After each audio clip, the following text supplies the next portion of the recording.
National Disaster Risk Reduction and Management Council naka-blue alert status na dahil sa bagyong Isang.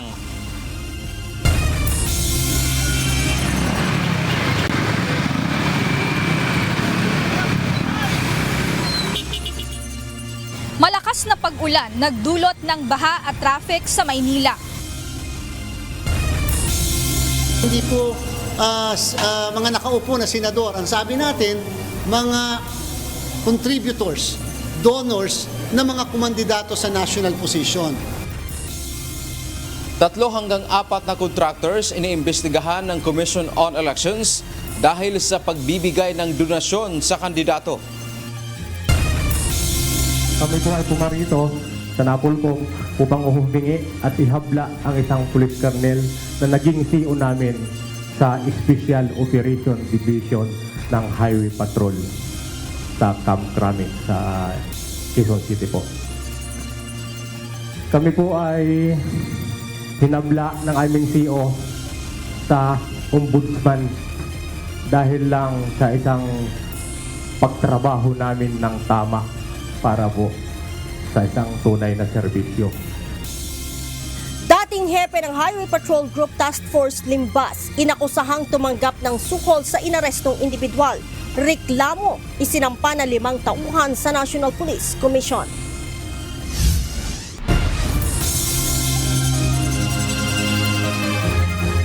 Magandang hapon, Pilipinas at sa buong mundo. Tayo po ay sa bayang napapakinggan sa Radyo La Verdad 1350, ang UNTV Radio. At una sa ating mga balita. Ipinagtataka ni Manila 3rd District Representative Joel Chua, chairperson ng House Committee on Good Government and Public Accountability, ang anyay pagtrato ni Mayor Isko Moreno Dumagoso sa isang proyekto para sa komunidad sa Santa Cruz, Manila. Ayon sa kongresista, legal ang naturang proyekto dahil pinondohan ito ng Department of Public Works and Highways at Department of Budget and Management. Ito ang balita ni Rosalie Coz. Ako po nagtataka, dapat alam po niya na ang talagang nangangasiwa dito at nakikipag-coordinate sa kanila, hindi naman po opisina ko, kung hindi ang DPWH. Kaya lang, putak po siya ng putak na para pong aso, tahol ng tahol. Mali po yung tinatahulan niya. Pinondohan sa pamamagitan ng Department of Public Works and Highways at naisabatas sa bisa ng General Appropriations Act o pambansang pondo ang proyektong Community Center sa Santa Cruz. Kaya legal ang proyektong ito ayon kay Manila 3rd District Representative Joel Chua.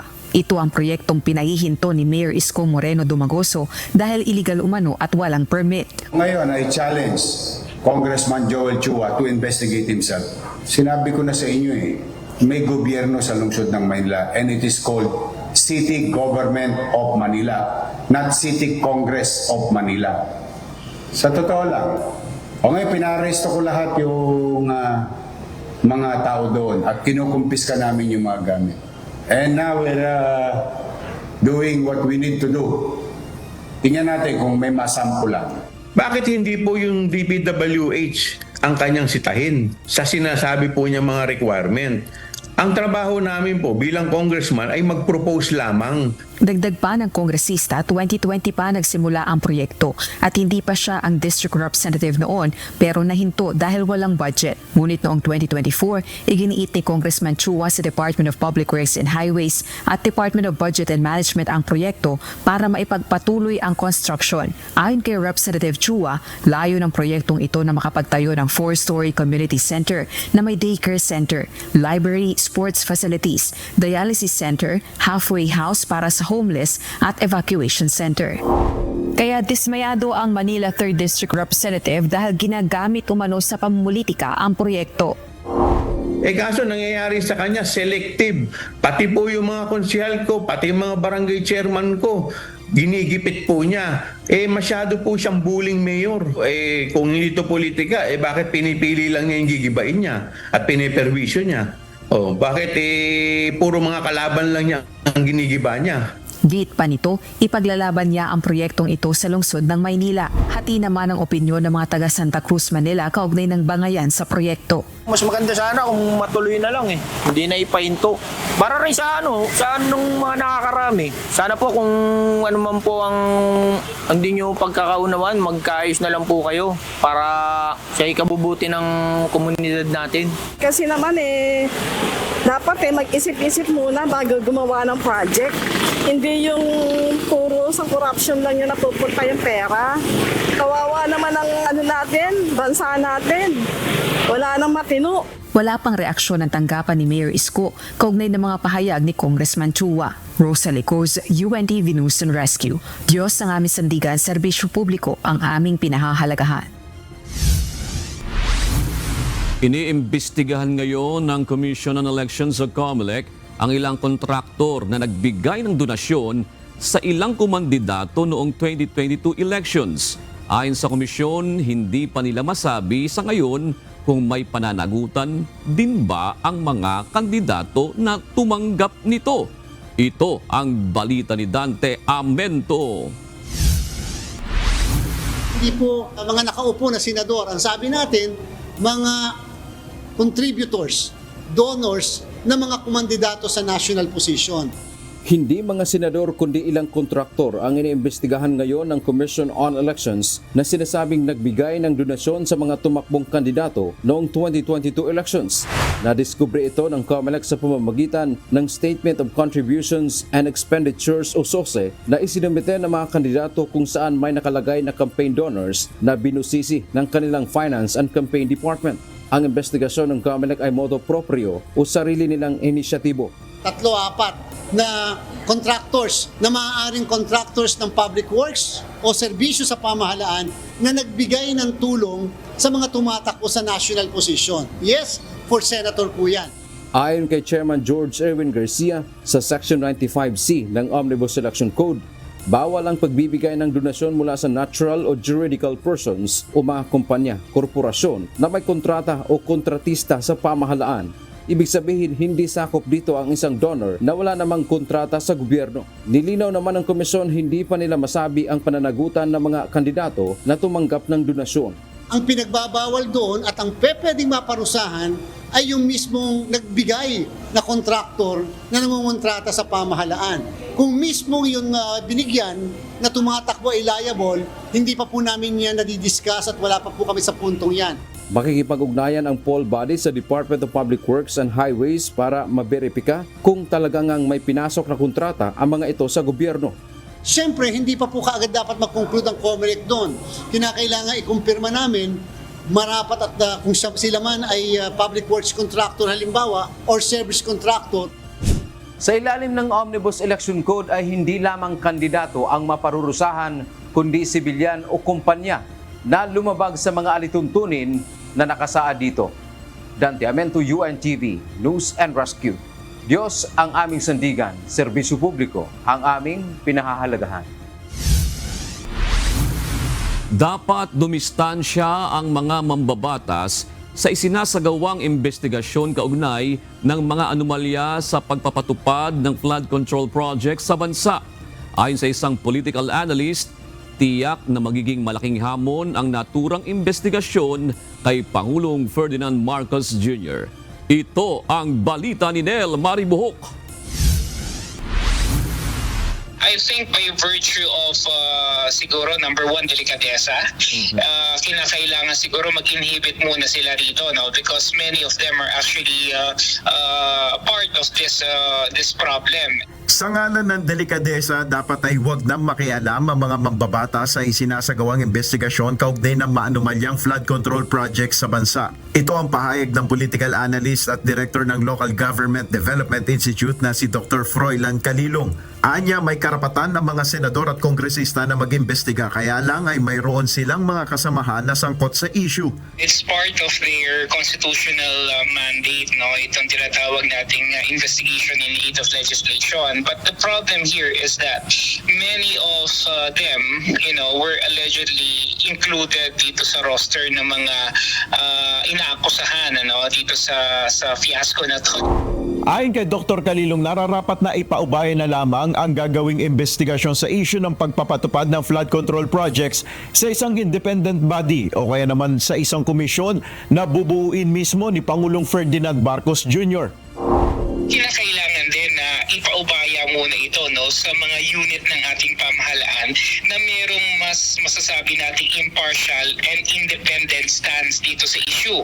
Halimbawa, yung COA, Anti-Fraud Committee, or maybe the President could also try to have some sort of a truth commission, establish a fact-finding body na that will be independent from members of the legislative branch. Samantala, magiging malaking hamon naman ang investigasyon na ito kay Pangulong Marcos. Ayon kay Dr. Kalilong, maaaring maapektuhan ang kanyang impluensya o relasyon sa kanyang mga kaalyadong mambabatas. Definitely, it may result in the erosion of his political capital. Particularly, di ba, marami nga dito sa mga kaalyado niya rito, mga miyembro na mababang kapulungan, and sad to say, many of them na allies din naman ng speaker ay involved nga dito sa usapin na to. Kabilang sa mga direktang maaapektuhan dito ay ang mga isinusulong na panukalang batas ng administrasyon. Kakaroon to ng epekto sa kanya, lalong-lalo na that he is currently on his 4th and 5th year. Maaaring maapektuhan yung kanyang legislative agenda, maybe some of his priority measures or the priority bills that he would want to be emphasized or that he would want to actually be advanced. Maaaring magkaroon ng konting bottleneck pagdating doon sa Kongreso if he will really be pushing for it for the investigation at kung talagang papanagutin niya itong mga tiwaling opisyal na sangkot dito. Sa kabilang banda, sinabi ni Dr. Kalilong na magkakaroon naman ito ng magandang resulta kay Pangulong Marcos pagdating sa perception ng publiko sakaling magtuloy-tuloy ang investigasyon at may mapanagot sa nasabing mga anomalya.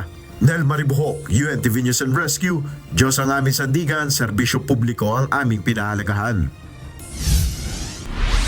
Sinampahan na ng formal na kasong grave misconduct at conduct unbecoming of a police officer ng National Police Commission si dating Criminal Investigation and Detection Group o CIDG Director, Police Brigadier General Romeo Macapas.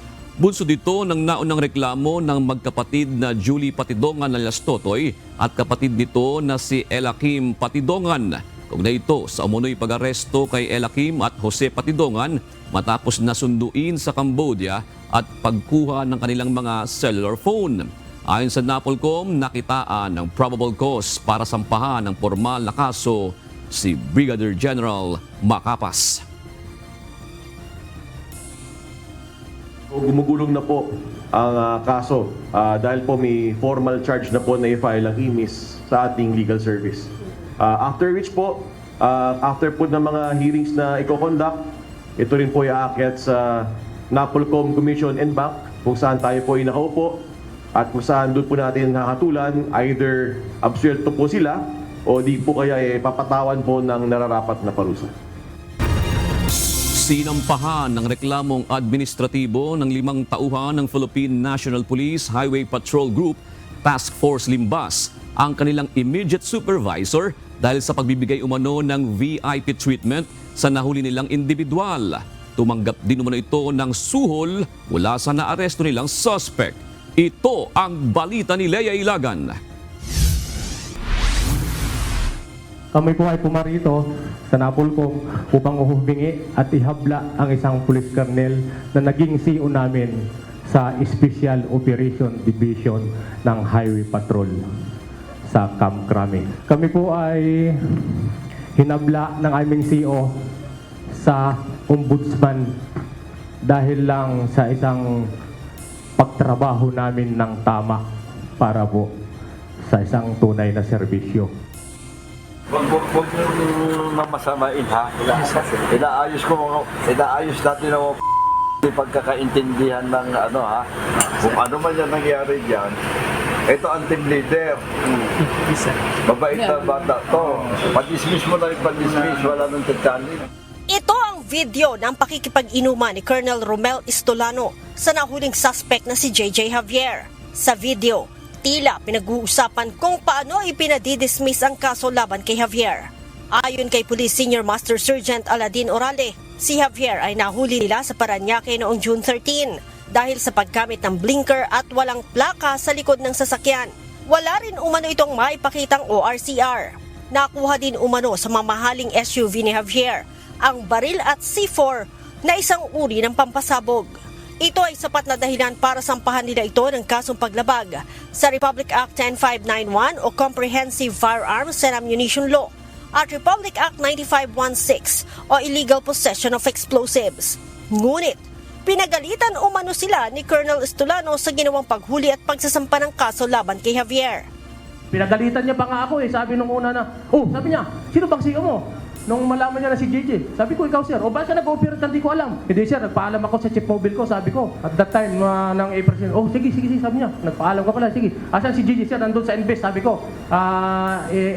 Kinukuha ng affidavit. Tapos doon na siya pumunta ko doon. Kinuha niya si Estolano, pinapunta niya sa loob ng opisina niya. Sinabi pa ni Orale, sinampahan sila ni Estolano ng kaso sa ombudsman dahil sa paghuli kay Javier. Kinasuhan po kami ng grave misconduct, misfeasance, arbitrary detention. Yun po ang kinaso niya sa amin. Dahil daw sa mali naming pag-aresto kay JJ Javier. Sabi niya na inaresto namin siya tungkol sa warrant of arrest ni JJ.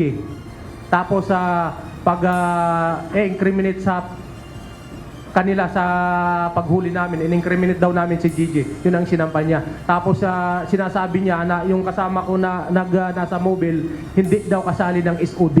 Samantala, member po yan ng SOD. Kaya naman, nagpasaklolo na sa National Police Commission sina Orale at 4 pang pulis para sampahan din ang kasong administratibo sa Estolano dahil sa umano'y pagtanggap ng 7 milyong pisong suhol mula kay Javier. 2 milyong piso aniya para masiguro ang dismissal sa kaso. 4 na milyon para humina ang isinampang kaso na RA 10591 at RA 9516 at 1 milyon naman para sa special treatment. Yan po si JJ Javier yung nakaitim na may eyeglass, parang wala lang. Pero arrested na namin po siya dyan. Parang wala din siya pusas, wala siyang damit na na-arrested dahil siya po sa pagtrato ni Colonel Estolano sa VIP treatment. Mayroon pa pong isang video clip dyan. Ayan po si nakuha ng video si Estolano na nagdidikta sa investigador namin. Ang NAPOLCOM, bibigyan ng pagkakataon si Estolano na idepensa ang kanyang sarili sa pamamagitan ng pagsusumite ng counter affidavit. Nag-file po sila ng kaso laban kay Colonel Estolano. Yung pong kanilang complaint ay evaluate po ng ating Inspection, Monitoring and Investigation Service o IMIS. After which, kung meron pong kailangan pa po mag-progress, papasugutin po yung si Colonel Estolano, i-evaluate huli ng IMIS. Kung feeling ho nila dapat po talagang tumuloy pa yung kaso, sila po maaaring mag-file ng formal charge sa ating legal affairs, sir. Nauna nang sinabi ng HPG na si Javier ay kilalang scammer na gumagamit ng pangalan ni First Lady Lisa Araneta Marcos. Leia Ilagan, UNTV, News and Rescue. Diyos ang aming sandigan, serbisyo publiko ang aming pinahahalagahan. Isang lalaki sa Baguio City ang tinulungan ng UNTV News and Rescue Team nang madapa at mahulog sa sapa. Sumaklolo naman ang UNTV NAR sa Bacolod City sa isang lalaking na aksidente matapos makasagasa ng isang pusa. Ito ang balita ni Emma Ruth. Go! Ulitin ko lang po, fall po yung patient, tapos may injury sa left side ng paa, tapos may basag yung mukha niya po. 22 years old na maid po.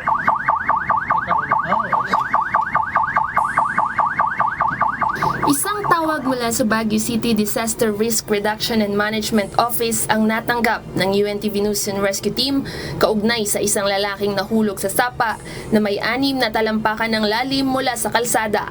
Nangyari ang insidente sa Sanitary Camp Sewage Treatment Plan sa Baguio City noong Miyerkules, August 20. Inabutan ng team ang pasyente na nakaupo matapos maalalayan ng mga bystander sa lugar. Inassess ng team ang kalagayan ng biktima at binantayan ng vital signs nito. Sila po yung witness, sir, at sila po yung nangakon sa kanya. Yung naka-blue, ma'am. Dito po. Yun, ma'am. Wala po. Dito po. Dito po. Sabi mo lang po kung may masakit para makita natin. Diyan lang po. Diyan lang po. Dito lang kasi may bandage. Dito. Nagtamo ang 22 anyos na biktima ng possible deformity sa kanang paa na nauna nang nalapatan ng first aid ng bystander. Mayroon din itong sugat sa ulo na nilapatan ng pangunang lunas ng team. Ayon sa pasyente, naglalakad lang siya pauwi nang mangyari ang aksidente. Matapos mabigyan ng pangunang lunas ang pasyente, ay dinala ito ng News and Rescue Team sa Pine City Doctors Hospital para sa mas masusing pagsusuri ng mga doktor. Sa Bacolod City, nagtamo naman ng sugat sa kanang kamay at mga galos sa magkabilang tuhod, siko at paa ang isang lalaki matapos makasagasa ng isang pusa kagabi. Pauwi na sana ng bahay ang biktima, sakay ng kanyang motorsiklo nang mangyari ang insidente. Tiyempo namang naka-roving duty ang UNTV News and Rescue Team nang tumawag ang Disaster Risk Reduction and Management Office para humingi ng tulong na mapuntahan ng biktima. Agad naman itong inaksyonan ng grupo at nilapatan ng pangunang lunas ang mga sugat ng pasyente sa pamamagitan ng pagkontrol sa pagdurugo at paglagay ng gasa sa sugat nito. Matapos lapatan ng pangunang lunas ang pasyente, ay dinala ito sa The Doctor Hospital. Sa mga nangangailangan ng agarang tulong sa panahon ng aksidente o sakuna, makipag-ugnayan po sa UNTV NAR Hotline 8911 UNTV o 8911-8688. Emma Ruthgo, UNTV News and Rescue. Diyos ang aming sandigan, serbisyo publiko ang aming pinahahalagahan. Sinampahanan ng mga kaukulang kaso ang mga inarestong Pilipino sa Hong Kong dahil sa iba't ibang aligasyon. Tiniyak naman ng Department of Migrant Workers na tutulungan pa rin ng ahensya ang pamilya ng mga ito sa Pilipinas. Ito ang balita ni Van Alvarez. As of the end of the day yesterday, the charges na had been filed against all 6, which means they will have to go through the process of investigation by the necessary authorities in Hong Kong. So hindi pa yan sila agad makakauwi. Malabo pang makauwi ng Pilipinas ang 6 na Pilipinong nakadetini ngayon sa Hong Kong. Kinumpirma ng Philippine Consulate General sa Hong Kong ang pagkaaresto ng mga ito noong August 17. Kahapon, formal na silang kinasuhan dahil sa aligasyong pagpasok sa hindi otorisadong trabaho, pagtatayo ng negosyo at umano'y pagpapanggap bilang mga dentista. Kasunod ito ng pagtatapos ng kanilang mga kontrata bilang mga domestic worker o kasambahay sa naturang bansa. Ayon kay Secretary Hans Leo Kakdak ng Department of Migrant Workers, inaasikaso na ng pamahalaan ang kaukulan tulong para sa mga ito. Together with the DFA, with the Philippine Consulate General's Office in Hong Kong, we are providing legal assistance to them. A visitation will happen. As I understand it, the lawyers will visit them as early as today. Samantala, tiniyak naman ni Migrant Workers Secretary Hans Leo Kakdak na sa kabila ng mga kasong kinakaharap ng 6 na Pinoy ngayon sa Hong Kong, patuloy na magbibigay ng suporta at tulong ang ahensya sa pamilya ng mga ito sa Pilipinas. Giit ng kalihim, hindi dapat madamay ang pamilya sa anumang iligal na trabaho na pinasok ng kanilang mga kaanak sa ibang bansa. Kasi hindi naman kasalanan ng mga anak yun, lalo na kung mga maliliit na bata. Mahihinto yung livelihood. They will face the necessary proceedings in the host country. Yes, they will be given their day in court, but in the meantime, we will assist the families. Samantala, nakikipag-ugnayan na ang Overseas Workers Welfare Administration o OWA sa kanilang mga pamilya upang maipaabot ang kanilang mga kinakailangang tulong. Evan Alvarez, UNTV News and Rescue. Diyos ang aming sandigan, serbisyo publiko ang aming pinahahalagahan. Madaragdagan na ang minimum wage ng mga Pilipinong domestic worker o kasambahay sa ibang bansa. Mula sa 400 magiging $500 na ito o katumbas ng mahigit 28,000 pesos kada buwan. Ayon kay Migrant Workers Chief Hans Leo Kakdak, minimum wage lamang ito upang matiyak na makatatanggap ng tama at sapat na sahod ang mga Pinoy domestic workers sa ibang bansa. Anya, maaari pa ring makakuha ng mas malaking sahod kaysa rito, depende sa employer at bansang pinagtatrabahuhan. Epektibo ang minimum wage hike 60 araw pagkatapos itong pirmahan ng kalihim ngayong araw.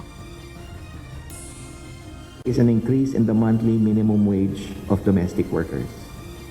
So to ensure just remuneration and uphold the right of every domestic worker to fair wages, the department shall implement an increase in the minimum monthly wage for the Filipino domestic workers from $400 to at least $500.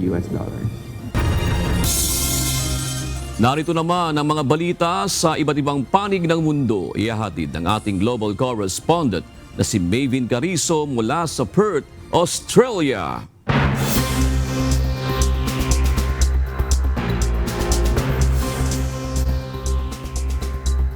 Hindi bababa sa 18 ang nasawi at mahigit 6 na po ang sugatan sa dalawang magkasunod na pag-atake sa Colombia. Sa Cali, Colombia, 6 ang namatay sa pagsabog ng car bomb malapit sa Marco de del Suarez Air Base. Sa kasunod na insidente, 12 pulis ang nasawi nang tamaan ng drone attack ang kanilang helicopter. Itinuturo ng mga otoridad ang mga grupong rebeldeng dating kaanib ng FARC at mga drug cartel bilang nasa likod ng mga pag-atake. Nagpatupad ng martial law sa Cali at tiniyak ng pamahalaan na hindi ito uurong sa laban kontra terorismo.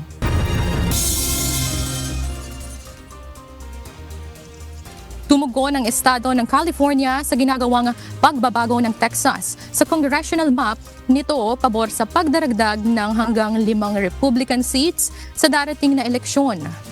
Pagbobotohan ngayong Nobyembre sa California kung pabor ang mga botante na baguhin ang kasalukuyang congressional maps nito upang magdagdag ng 5 ring congressional seats na pabor naman sa Democrats. Ito ang balita ni Sonny Cos. We'll be the first state in U.S. history to, in the most democratic way, submit to the people of our state the ability to determine their own maps. Inaprobahan na ng state legislature ng California ang ballot measures na magbibigay ng kakayahan sa botante kung pipiliin ito ang bagong congressional district map na pabor sa partido ng Democrats. Kung mananalo sa November elections, posibleng madagdagan ng hanggang 5 bagong congressional seats ang Democrats. Ayon kay California Governor Gavin Newsom, sagot ito ng California sa ipinasang bagong congressional map ng Texas na magdaragdag ng hanggang 5 na pwesto para naman sa Republicans sa susunod na halalan. Dagdag pa ni Newsom, takot lang si Trump na mabawi ng Democrats ang US Congress sa midterm election kung kaya't pilit nitong binabago ang congressional maps pabor sa kanyang partido. We got here because he recognizes that he will lose the election. Congress will go back into the hands of the Democratic Party. Karaniwang isinasagawa ang congressional redistricting sa US bawat 10 taon matapos ang census tuwing bagong dekada. Ito ay upang malaman kung anong estado ang mababawasan o madaragdagan ng representatives sa US Congress depende sa taas o baba ng populasyon ng estado. Sa California, isang independent committee ang may kapangyarihan ng paggawa ng bagong political map upang maging patas at competitive ang bawat eleksyon. Ngunit matapos maiakyat ng mga lawmakers sa Texas sa Senate ang batas para mabago ang political map ng estado sa kalagitnaan ng dekada, tumugon ang California State Congress na baguhin din nila ang kanilang congressional map sa pamamagitan ng isang eleksyon sa Nobyembre. Ayon kay Trump, dapat baguhin ng mga Republican states ang congressional maps nito ngayong taon, pabor sa mga Republicans dahil sa pagkapanalo nito noong nakaraang eleksyon. Banta naman ng ibang mga Democratic governors gaya ng Illinois at New York, gagayahin nila ang California kung mayroon pang ibang Republican state na magbabago ng congressional maps pabor para sa mga Republicans. Sanicos UNTV News and Rescue, Houston, Texas. Diyos ang aming sandigan, serbisyo publiko ang aming pinahahalagahan. Inanunsyo ng General Services Administration o GSA na ipagkaloob ng Google ang Gemini AI tool sa mga ahensya ng pamahalaan ng Estados Unidos.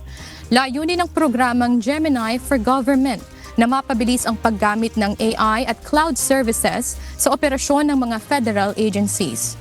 Ayon kay Google CEO Sundar Pichai, makatutulong ito upang mas mabilis silang makapaghatid ng serbisyo sa mga mamamayan.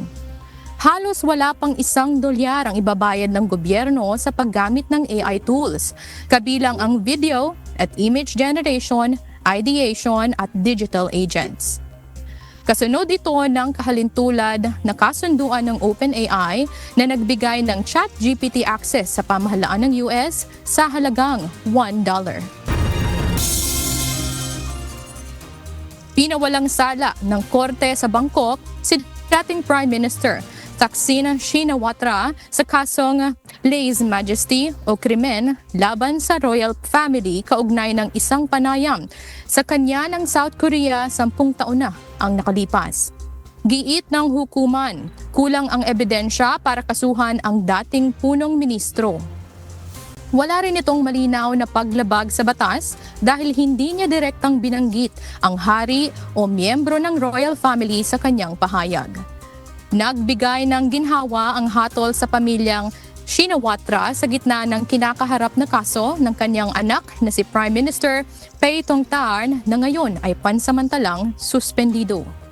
Ayon sa abogado ni Thaksin, nagpasalamat ito matapos ang desisyon at sinabing handa siyang magtrabaho para sa ikabubuti ng Thailand.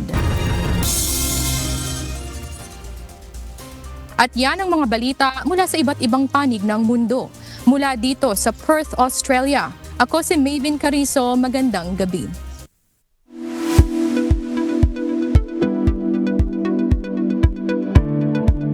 Hindi lamang mga kalamnan o buto ang nasasaktan sa trabaho, kundi pati ang ating mga mata. Mula sa construction sites hanggang sa mga opisina, maaaring maging sanhi ng injury o pananakit ng mata ang ating ginagawang hanap buhay. Paano ito nangyayari at paano ito maiiwasan? Ito ang balita ni Kichi Cipriano. So, ang ating work-related eye injuries ay nagaganap sa ating yung trabaho, lugar ng trabaho. Kung tayo man ay nagtatrabaho sa construction or nagtatrabaho sa bahay, or even if we're working in the office. So, there are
gears to protect ourselves, not only our eyes but also our entire body.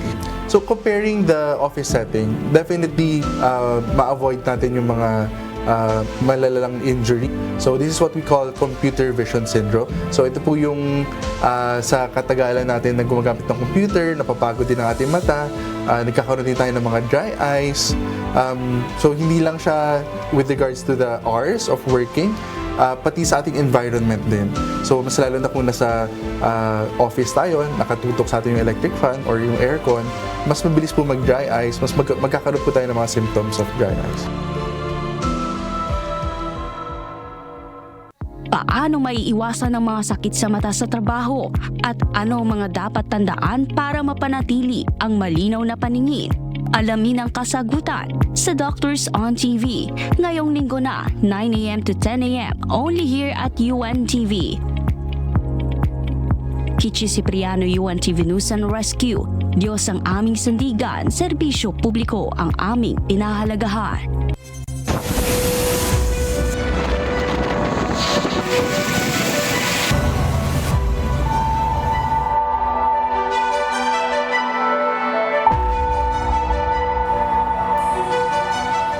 Maagang bumuhos ang malakas na ulan sa malaking bahagi ng Metro Manila kanina, bunsod ng epekto ng Bagyong Isang.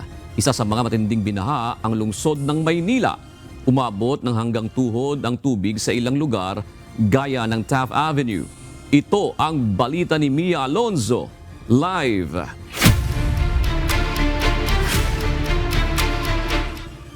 Magandang gabi Mia, mataas pa rin ba ang tubig dyan sa Maynila? Noon nagkaroon na nga ng pagbaba o paghupa ng tubig baha dito sa ilang lugar sa Maynila. Pero ngayon dito sa ating kinalulugaran sa may Calao Avenue, malapit dito sa may National Museum, unti-unti na rin na bumababa ang tubig bagamat meron pang konting siguro gutter na pagtaas na tubig, pero passable naman na itong area. Di kagaya kanina na itong center island na ito ay nagkaroon ng pag-apaw sa tubig, kaya dahilan na nagkaroon ng traffic din dito sa area at marami rin ang na-stranded. Hirap sa pagsakay at stranded ang mga manggagawa at estudyante dahil sa pagtaas ng tubig sa ilang lugar dito sa Maynila. Isa sa naapektuhan si Jinky Razo, na trabahador dito sa Maynila. Aniya, sa tagal niya dito sa lungsod, hindi na ata masusolusyonan ang problema sa baha. Parang palala na po ng palala. Mas lalo na pong nadadagdagan po yung mga problemang mga naiwan, tas mas lalo pa pong nadadagdagan ngayon eh. Hindi rin nakaligtas sa baha ang mismong loob ng Manila City Hall. Bukod sa paglusong sa tubig baha, problema rin ang masasakyan.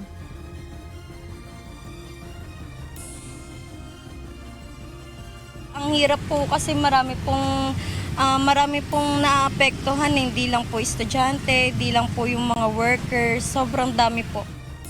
Ayun, sobrang hassle sa amin, lalo na minsan yung mga jeep, hindi na sila sumusulong sa baha. So wala na kaming nasasakyan. Madami na po nape-pervision na tao gawa eh. Yun nga po, hindi na nga po makaalis yung mga motor, mga estudyante. Dami na pong damay-damay na po talaga eh. Nagkaloob ng libreng sakay ang MRT at LRT 1 and 2 sa mga stranded kanina. Nagresulta rin ng matinding traffic ang sitwasyong ito sa mga lansangan. Kaya ang iba, sa halip na matenga ng ilang oras, pinili na lang na bumaba at lakarin kaysa mabindi ng matagal sa sasakyan. As of 4:22 p.m. kanina, baha pa rin ang Pedro Hill, Taft Avenue, malapit sa NBI parking sa Taft, Quirino Station, Padre Faura at dito sa Calao sa harap ng Taft Avenue. Batay naman sa flood update ng Manila Public Information Office, may mga areang wala nang naiulat na pagbaha, gaya ng Magsaysay St. Corner, Lacson Avenue, Nagtahan Bridge, Ramon Magsaysay Boulevard, Lacson Corner, Fajardo Street, Ampil Street Corner, Magsaysay Boulevard, Santol Exit Corner, Magsaysay Boulevard at Old Santa Mesa. Humupa na rin ang baha sa loob at mga kalsada sa paligid ng Manila City Hall, Quirino Avenue, southbound, Pedro Hill, Taft sa harap ng Adamson. June, dito sa may Calao, kanya-kanya ng kuha yung mga may-ari ng mga sasakyan, ng mga four wheels sa kanilang mga sasakyan dahil umabot yung tubig dito sa may Center Island, ay talagang naging malalim ang tubig dito sa lugar. At kung makikita nga natin dito sa paligid, may mga four wheels na stranded pa rin at inaayos, nagkadikit-dikit na dahil umapaw kanina ang tubig, umangat din yung mga sasakyan. At yan muna ang update mula dito sa Maynila. Balik sa iyo, Ju. So, Mia, yung mga pagbaha na yan na sinasabi mo sa mga lansangan dyan, yan ay sa lakas ng ulan dahil na rin sa mga baradong drainage. Ganun ba yun, Mia? Oo, June. Isa nga yan sa nakikitang dahilan din dito at base rin sa mga nakausap nga natin na mga commuters, nasabi nga nila, kolehiyo pa lamang sila ay dito na sila nakastay at nag-aaral, talagang kita na nila yung sitwasyon. Gayon din yung pagbaha kanina sa City Hall, hindi na rin nila bago yon dahil matagal ng panahon ay talagang nilulubog na rin kahit yung loob ng City Hall, maging yung labas na paligid ng area. At isa nga sa nakikita doon ay yung hindi maliliit na yung mga drainage, hindi na rin kinakaya na pahupain yung baha. Ibig sabihin, Mia, wala namang naging ulat ng mga pagbaha doon sa malapit sa mga creek o ilog. Hindi umapaw yung mga bahagi ng tubig na yon, Mia. June, kanina sa pag-iikot natin dito sa Maynila, nakita din natin na talagang meron ding pagtaas ng tubig sa sa ilog. Gawa na rin ng matinding pagbuhos ng ulan at malakas na hangin, kaya yung tubig tubig sa ilog ay umaapaw din at napupunta rin sa kalsada. Kaya naging contribution din siya o naging dahil din siya kaya nagkaroon din ng tubig dito sa mga kalsada. Pero sa ngayon, June, yung kasalukuyang sitwasyon, unti-unti naman nang bumababa ang tubig at yung ilang mga residente kanya-kanyang walis na sa kanilang mga area. Pero nakadepende pa rin yan mamaya dahil posible pa rin naman ang pag-ulan. Kaya yung mga area na binanggit natin kanina na baka humupa na ang tubig, posible na magkaroon pa rin ng pagbaha. Alright, maraming salamat, Mia Alonzo. Naglabas ng Blue Alert status ang National Disaster Risk Reduction and Management Council bilang paghahanda sa magiging epekto ng Bagyong Isang.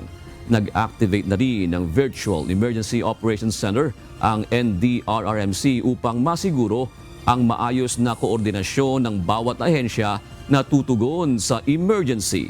Mula sa Quezon City, ito ang balita ni Benedict Samson live.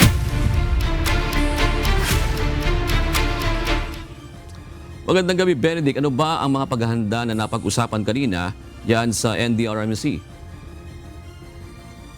Magandang gabi, June, na kanina nga ay nagsagawa na ng pre-disaster risk assessment ang NDRRMC kung saan tinalakay nga yung mga gagawin nila mga paghahanda patungkol nga dito sa Bagyong Isang at ang Habagat. Epektibo simula kaninang alas 12 ng tanghali ang Blue Alert status na inisyu ng National Disaster Risk Reduction and Management Council. Nakasaad sa inilabas na memorandum na magkaroon ng Virtual Emergency Operating Center ang mga ahensya ng pamahalaan upang masiguro ang maayos na koordinasyon sa pagtugon, lalo na nga kung may hihingi ng tulong.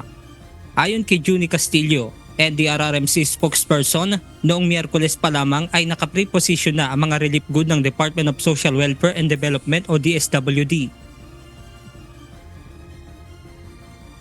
So kanina, napag-usapan din ulit yan sa pagpupulong ng NDRRMC na nakahanda nga po ang ating DSWD, nakapreposition yung ating mga family food packs, ganun din po yung mga evacuation center dun sa mga regional at saka mga provincial and local offices. Ganun din po yung ating mga response agencies. Ayon pa sa tagapagsalita ng NDRRMC, hanggang kaninang umaga ay may naiulat silang lumikas sa Region 5 pero nakabalik na rin kaagad sa kanilang tahanan kasabay ng paghupa ng nararanasang baha.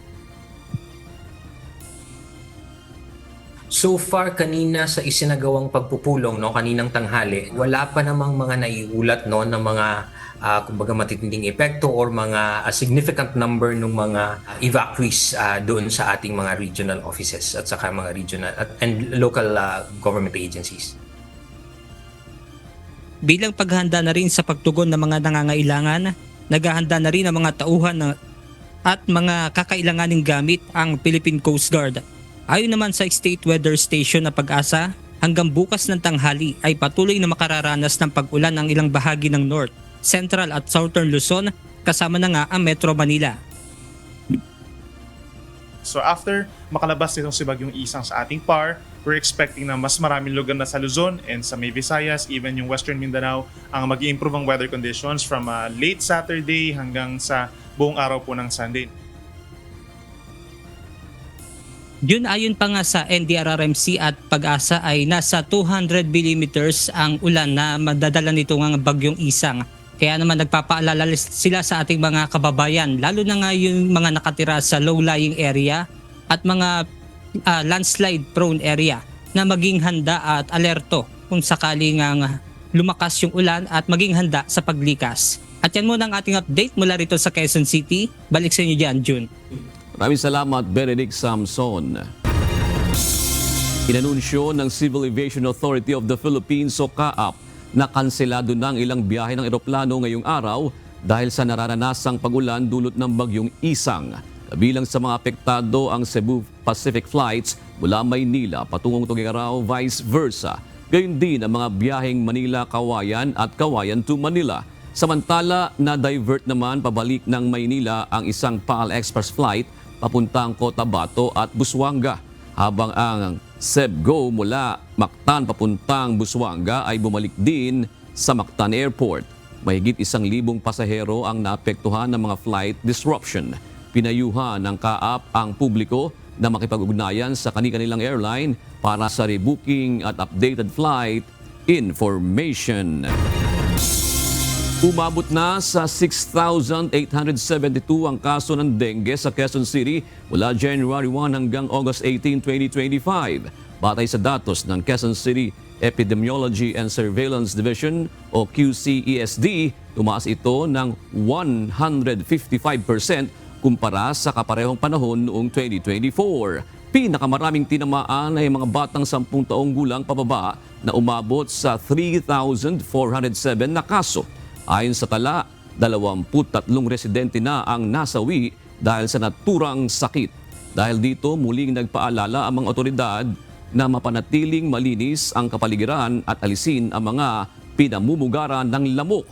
Pinapayuhan din ang publiko na magpakonsulta agad sa health center sakaling makaranas ng sintomas ng dengue.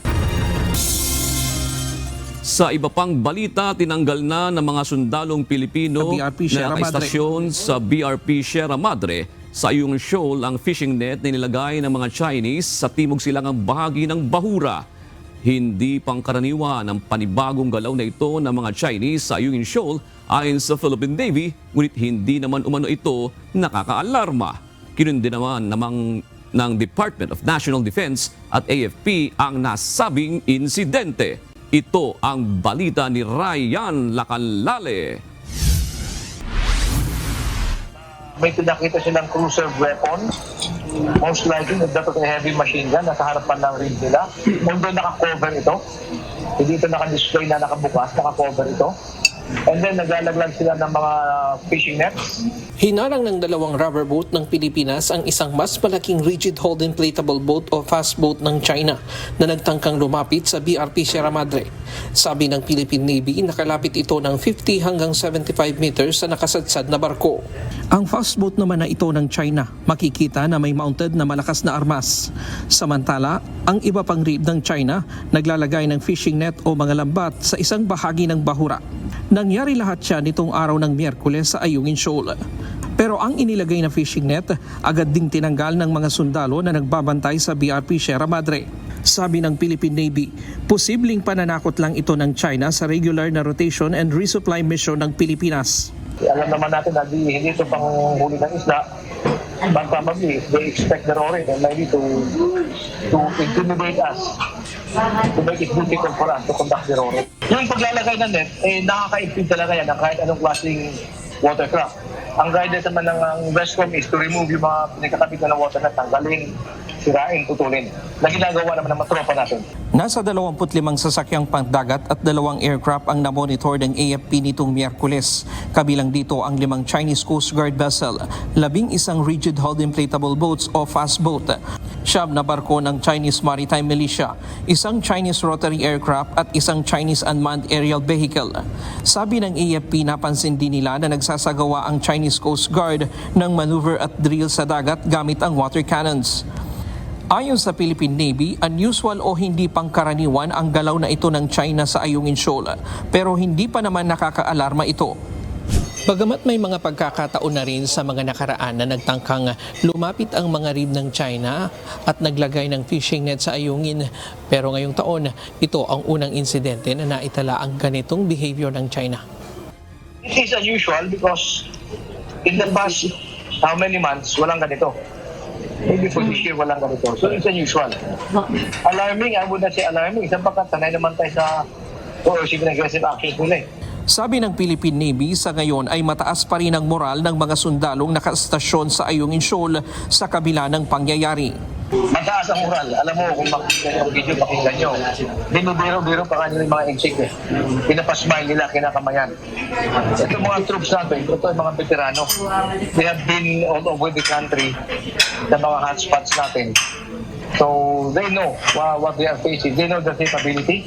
Kinundi na naman ni Defense Secretary Gilberto Chodoro at AFP Chief of Staff General Romeo Browner Jr. ang insidente.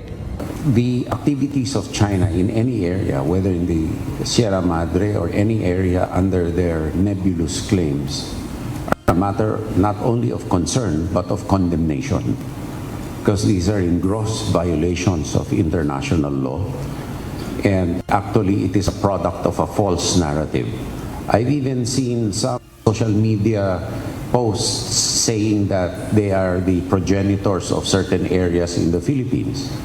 So the information is as disgusting as their activities. Ayon kay General Browner, naging tensyonado ang sitwasyon pero maximum tolerance ang utos niya sa mga sundalo sa BRP Sierra Madre. Pero ibang usapan na umano kapag nagpilit ang mga ito na umakyat sa nakasadsad na barko. Lalo pa nga kung may mamatay na Pilipino. Ang utos ko ay pigilan, no? Na maka-board yung Chinese dun sa BRP siya naman. Pero sir, is that a possibility? Is that a possibility? Okay, of course, that's a possibility. So, if they do that, no, we will prevent them from doing so because by boarding our ship, it's like coming into our territory. Ryan Lacanlale, UNTV News and Rescue. Diyos ang aming sandigan, serbisyo publiko ang aming pinahahalagahan. Isinusulong ngayon sa Kamara ang isang panukalang batas na naglalayong isalin sa Filipino, Bisaya at Ilocano ang mga batas sa Pilipinas. Ito ay upang mas madali itong maunawaan ng publiko, lalo na ng mga hindi nakakaintindi ng Ingles. Ito ang balita ni Jed Neresina.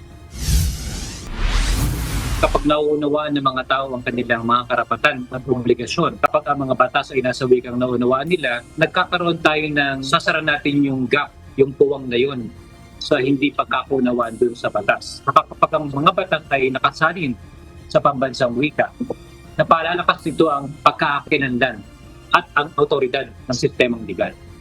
Mas malakas ang kapangyarihan ng batas kung ito ay maisasalin sa wikang nauunawaan ng bawat Pilipino.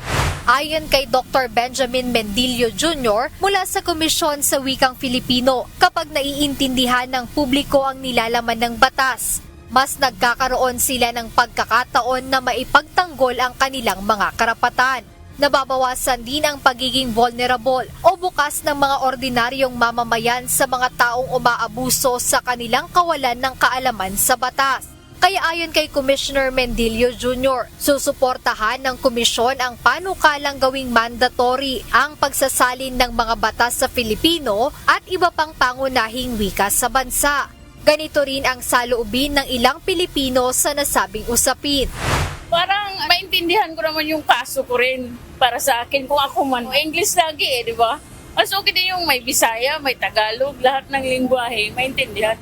I think mas magiging accessible po siya sa maraming tao. Pero hindi naman po kailangan burahin yung mga meron na. Mas magaan siya i-translate para maintindihan din natin kung ano yung pinaka-main source ng problema ng Pilipinas or kung ano yung mga dapat na i-resolution. Nakapaloob sa panukalang batas na isinusulong ngayon ni Akbayan Party List Representative Shell Jokno na naglalayong isalin sa Filipino, Bisaya at Ilocano ang mga batas sa Pilipinas na bigyan ng pantay na karapatan ang lahat ng mamamayan, lalo na ang mga nahihirapang umunawa o hindi nakaiintindi ng wikang Ingles. Sa aking karanasan kasi, maraming mga nag-intente at natulungan ng mga ordinaryong mamamayan na hindi nila naintindihan ng batas dahil nasa wikang Ingles na nakasulat na kailangan pa ng abogado ang magpapaliwanag sa kanila. Samantalang ang batas natin ay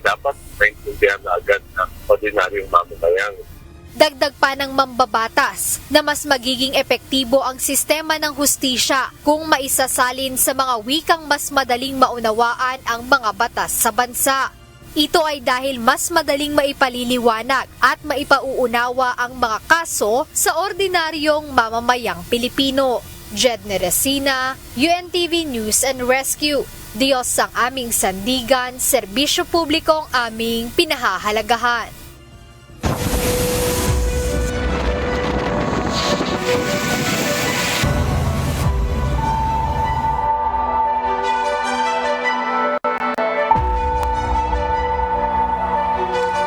Nagpapatuloy ang pagbabantay sa lagay ng panahon sa bayan ng Datubla, Sinsuat, Maguindanao del Norte matapos ang sunod-sunod na pagbuhos ng ulan. Sa Barangay Pura, umapaw na ang tubig sa Sulang Creek dahilan upang lumubog ang bahagi ng kalsada. Sa isang video, makikita na halos malubog sa tubig baha ang isang sasakyan matapos tangayin ng malakas na agos. Sa sitio Tenuan, nagsimula na ring tumaas ang baha. Habang sa sitio Hataman ay nagsasagawa na ng preemptive evacuation ang lokal na pamahalaan upang mailigtas ang mga residente.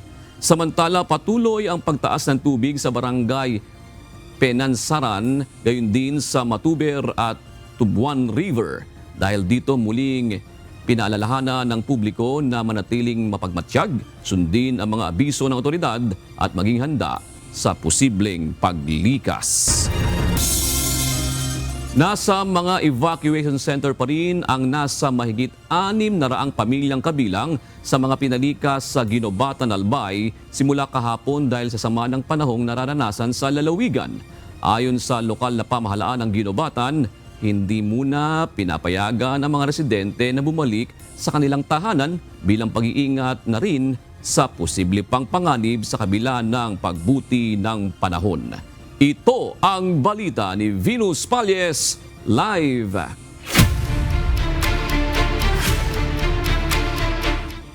Maray na banggi, Venus. Nagkaroon ba ng improvement yung panahon dyan sa Albay at ilang mga residente ba yung gusto nang umuwi sa kanilang mga tahanan? Yes, magandang gabi, June. Simula kaninang umaga ay tuloy-tuloy na ang pagbuti ng panahon dito sa Legazpi City, kabilang na ang ilang lugar sa Albay.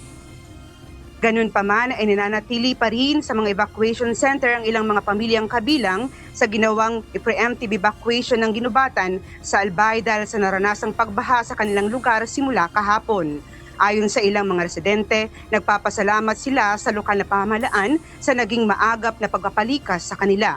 Bukod pa rito, agad umanong natugunan ng LGU Ginobatan ang kanilang pangangailangan habang nasa evacuation center. Gayunpaman, wala pang sinasabi ang municipal government kung kailan ang takdang araw para payagan silang makauwi sa kabila ng pagbuti ng panahon. Base na rin sa nakaranasan ng mga residente, maliban kasi sa tubig baha, isa rin sa iniiwasan ng lokal na pamahalaan ay ang pag-agos ng mga volcanic materials mula sa Bulkang Mayon na lubhang mapanganib sa mga residente na nakatira malapit sa mga gali at kanal.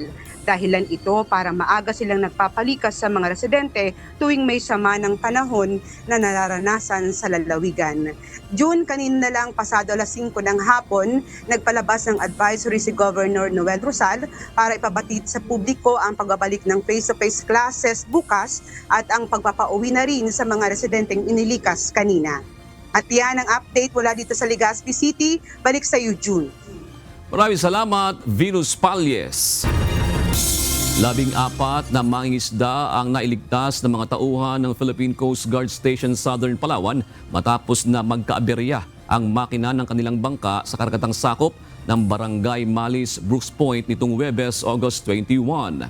Sa inisyal na pag-imbestiga ng mga otoridad, pauwi na sana ang mga mangingisda sa lungsod ng Puerto Princesa mula Rio Tuba, Batazara nang mangyari ang insidente. Naitawag ito sa Coast Guard District Palawan dakong alas 3 ng hapon.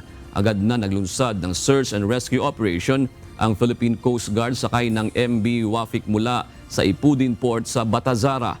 Natagpuan ang bangka at nailigtas ang 14 na mangingisda habang palutang-lutang sa dagat dakong alas 4:30 ng hapon. Natambakan ng mga gumuhong lupa mula sa itaas ang pangunahing kalsada sa Port Barton sa bayan ng San Vicente, Palawan. Ito'y bunsod ng mga pag-ulan na nararanasan sa iba't ibang bayan sa Palawan dahil sa sama ng panahon. Mula sa Puerto Princesa City, Palawan, ito ang balita ni Andy Pagayona, live.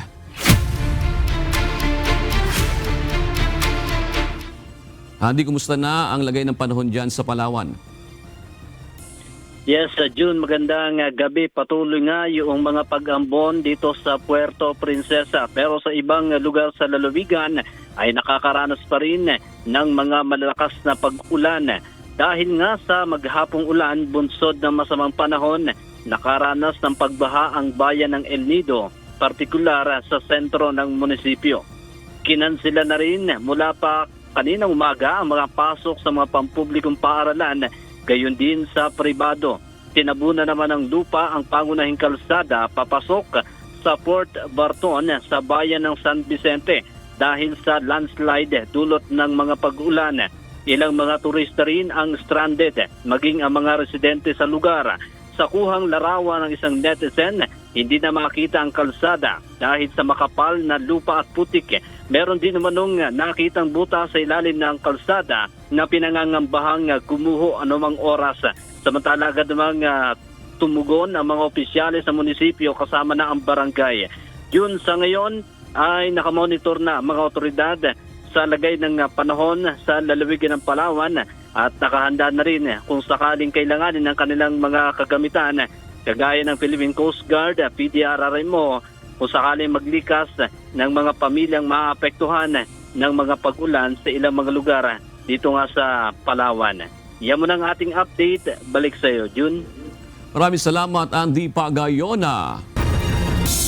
Bahagyang bumagal ang bagyong Isang habang nananalasa ang sentro nito sa Quirino Province. Dahil sa lawak ng bagyo, nakataas pa rin ang signal number 1 sa malaking bahagi ng Northern Luzon at ilang lugar sa Central Luzon.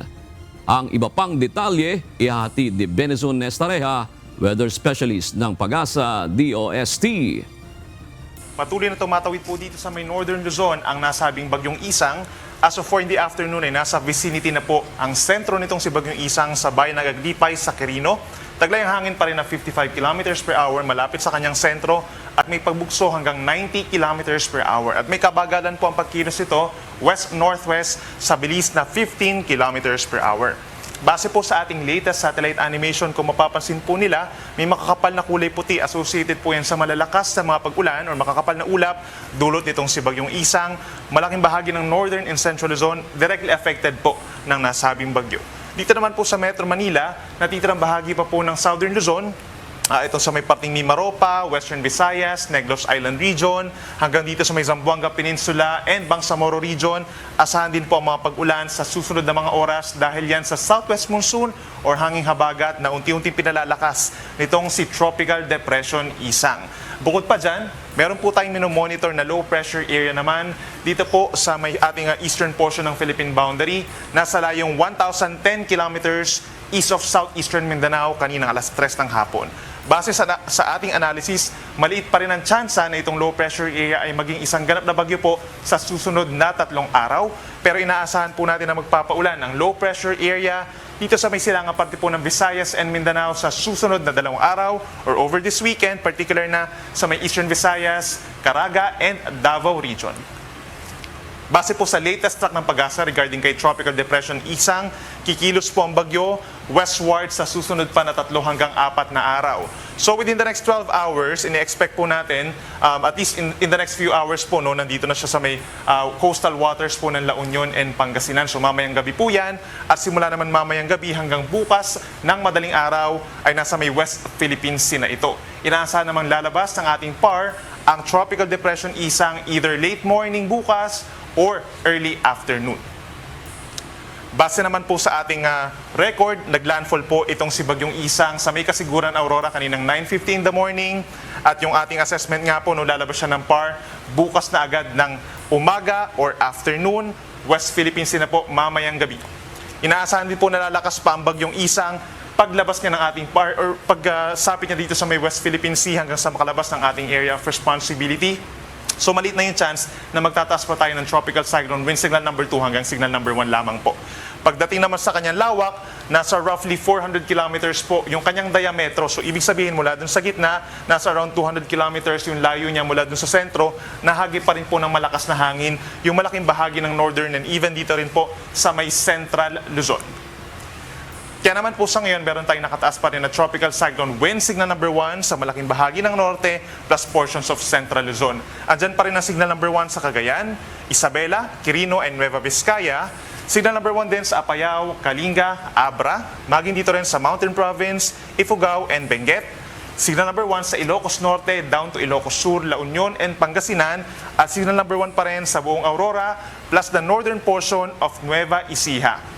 So ibig sabihin po, pag meron tayong signal number 1, paminsan-minsan may mga pabugso-bugsong hangin pa rin po silang may experience in the next few hours. Pagsapit naman mamayang gabi, the moment na nasa West Philippines na ang bagyong Isang, mababawasan yung ating mga wind signals dito sa may silangang parte po ng Northern Luzon and Central Luzon. Then pagsapit bukas naman ng madaling araw, mas mababawasan pa yung ating mga wind signals and possibly itong mga nasa western side na lamang po ng Northern and Central Luzon ang merong mga wind signals. Samantala, in terms of pag-ulan, mas malawak ang aasahan nating mga malalakas na mga pag-ulan sa susunod na mga oras. Epekto po yan ng bagyong Isang plus the Habagat or Southwest Monsoon. Again, itong sa mga areas po na may Southern Luzon plus Panay Island, ito po ay hindi direktang epekto po nitong si bagyong Isang kundi dahil sa Habagat.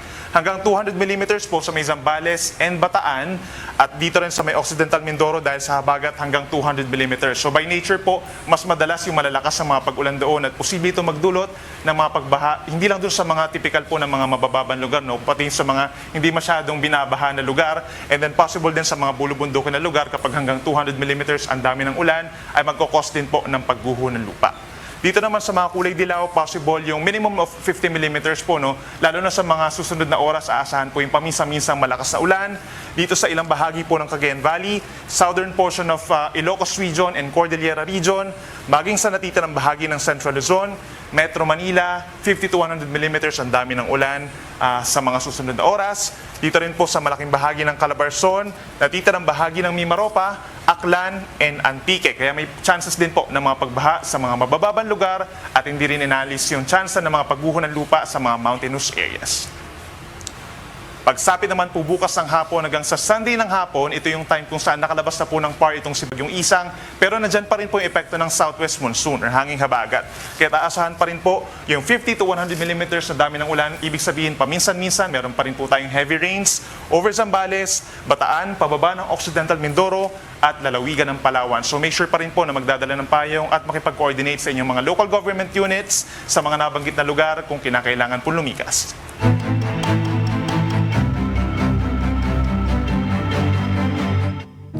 Nagsimula ng marangkada sa ilang ruta sa Davao City at probinsya ng Cebu ang iconic Love Bus na ang hatid ay libreng sakay sa mga pasahero. Ayon sa Department of Transportation, humiling na sila ng pondo para masuportahan at maging sustainable ang proyekto upang mailagay at maipatupad na rin ang libreng sakay sa iba pang bahagi ng bansa. Ito ang balita ni Gladys Tuwabi. Yun nga, alam nyo naman na napakahirap ng pagkukommute araw-araw, hindi lang sa Metro Manila, kundi sa lahat ng major cities sa bansa. Kaya sabi ni Pangulo, dapat buhayin natin yung Love Bus, pero una gagawin nating libre. Higit 70 piso ang matitipid ng bawat pasahero. Libreng sakay na hatid ng nagbabalik na iconic Love Bus. Malaking tulong para sa mga manggagawa at estudyanteng araw-araw bumibiyahe. Simula ngayong araw ay balikalada na ang naturang bus at aarangkada sa ilang mga ruta sa Cebu at Davao City. Tuloy-tuloy na, kaya nga nandito si Secmina para siguraduhin na mabibigyan ng tamang pondo. Kasi napaka-importante nito, sabi ng ating Pangulo. Nabigyan natin ng konting tulong ang ating mga commuters. No? Hindi lang sa Metro Manila, pero sa lahat ng major cities. Kaya nga nag-set tayo today sa Cebu tsaka ngayon dito sa Davao. Tsaka ang ganda dito is direkto na subsidiya sa mga commuter. Kaya ano yan, direktang tulong. No? Walang nawawala sa pera na yan. Direkta na yan na tulong sa mga kababayan natin. 16 na unit ang nakatalaga sa Davao City, biyaheng UM hanggang Mintal at Lasang hanggang Rojas. 11 naman sa Cebu na biyaheng Talisay City hanggang Cebu City. Bawat bus ay may 40 to 50 seating capacity, may CCTV at air condition. Ang libreng sakay ay maaaring ma-avail ng publiko mula alas 6 ng umaga hanggang alas 9 ng umaga at alas 5 ng hapon hanggang alas 8 ng gabi, Lunes hanggang Linggo. Ayon sa DOTR, kasalukuyan nilang pinag-aaralan ang ibang lugar sa bansa na susunod na lalagyan ng libreng sakay upang higit na mapagsilbihan ang publiko. Dagdag ng ahensya, humiling na ito ng pondo, kaya tinitiyak nitong magiging sustainable ang proyekto. For 2026, meron tayong 1.3 billion pesos na inilaan sa ating proposed budget at alam ko magdadagdag pa tayo ng mga rota sa iba-ibang parte ng bansa. No? So pag kinakailangan pa natin magdagdag, pinag-aaralan lang nila yung mga ibang lugar na paglalagyan and then tutulungan po natin, bibigyan po natin ng pondo itong ganitong proyekto. I'm really sure na meron na magiging sustainable ito. Asahan na madaragdagan pa ang libreng sakay program ng pamahalaan, lalo na sa susunod na taon. Gladys Tuwabi, UNTV News and Rescue. Diyos ang aming sandigan, serbisyo publiko ang aming pinahahalagahan. Tiniyak ng PHIVOLCS na walang banta ng tsunami sa Pilipinas matapos ang magnitude 7.5 na lindol sa Southern Drake Passage kaninang umaga. Ayon sa ahensya, walang nakikitang destructive tsunami threat batay sa kasalukuyang datos. Naitala ang lindol dakong alas 10 ng umaga na may lalim na 11 kilometro sa pagitan ng dulo ng South America at Antarctica.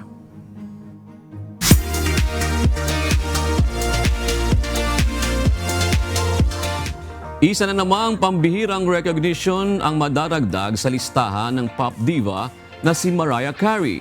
Nakatakdang tumanggap ng Video Vanguard Award ang Songbird Supreme sa 2025 MTV Video Music Awards sa September. Nakatada rin siyang mag-perform on stage ng kanyang biggest hits. Ito ay hudyat ng pagbabalik ni Mariah sa VMAs matapos ang 20 taon.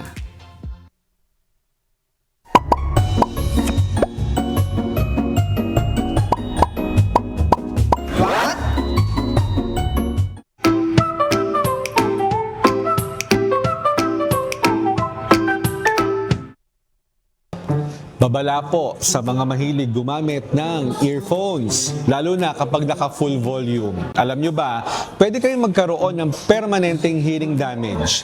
Ayon sa World Health Organization, milyong-milyong mga kabataan ang pwede raw mabingi pagdating ng 30 years old. Para sa akin kasi, pag nag-i-earphones ako, hindi ganun kalakas. Sakto lang? Sakto lang.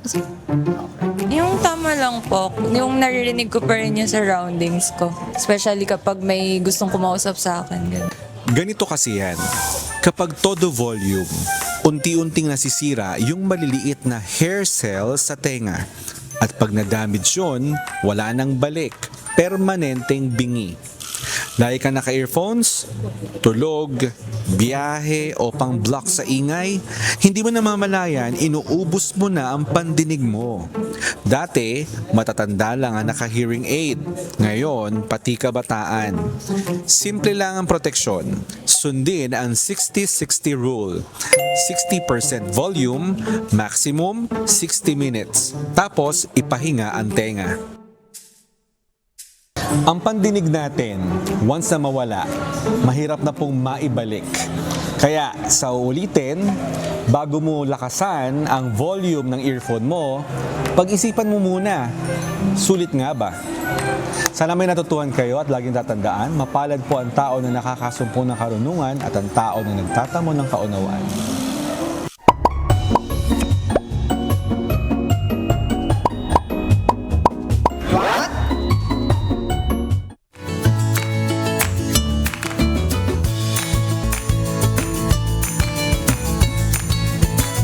Narito naman ang ating mga kausi ngayong araw po ng Biyernes. Salamat po at shout out kina Makoy Labado, Michael De La Fuente, Johanna Ayunan, Bongbong Samirgal, June Antonio Selga at Annabel Angeles Rodriguez. Mga kasambahay, kung may mga istorya po kayong nais balikan sa Ito Ang Balita, pwede niyo po itong muling mapanood sa aming mga official social media account. Magtungo lamang po sa UNTV News and Rescue YouTube channel at i-click ang subscribe button. Gayon din po sa aming Facebook, Instagram, X at TikTok accounts. Mapapanood nyo rin po rito ang iba pang news programs ng UNTV, pati ng iba pang video ng nag-iisang public service channel. Kaya subscribe, like, and share. Narito naman ang salita ng Diyos na ating sandigan mula sa aklat ng Lucas 17:3 na nagsasabi, "Mag-ingat kayo sa inyong sarili. Kung magkasala ang iyong kapatid, sawayin mo siya. At kung siya'y magsisi, patawarin mo siya."